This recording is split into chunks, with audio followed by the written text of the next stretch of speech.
అడిగేది నిన్నే. ఎందుకొచ్చావు? మీరు భోన్ చేశారో లేదో అని. ఏంటే? మీరు భోన్ చేశారో లేదో అని క్యారేజ్ తీసుకొని వచ్చా. క్యారేజ్ ఎక్కడా? ప్యాకింగ్ చేసి మర్చిపోయా. హోటల్లో స్టే చేసామని తెలుసు కదా, ఇక్కడ ఫుడ్ ఉంటుందని తెలీదా? అవుట్ సైడ్ ఫుడ్ మంచిది కాదు కదా సార్. ఆ విషయం నువ్వు నాకు చెప్పాలా? ఇంకా అర్థం కాలేదా రుద్ర?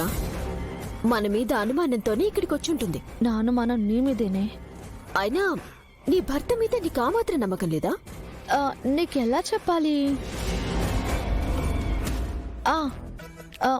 ఇప్పుడు పాలల్లో బొగ్గు పడింది అనుకో, పాలే నల్లగా అవుతాయి.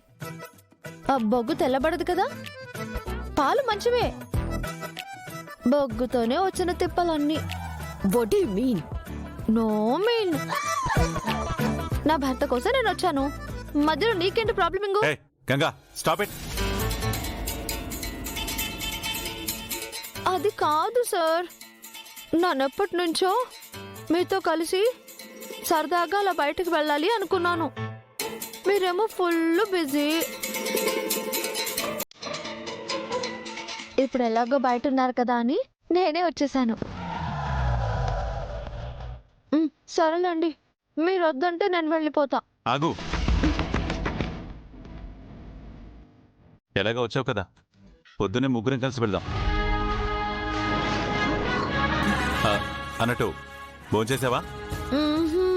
సరే, అక్కడ ఫుడ్ ఉంది, తిందుగానరా. హ్యాండ్ వాషింగ్ చేసుకొని వస్తా.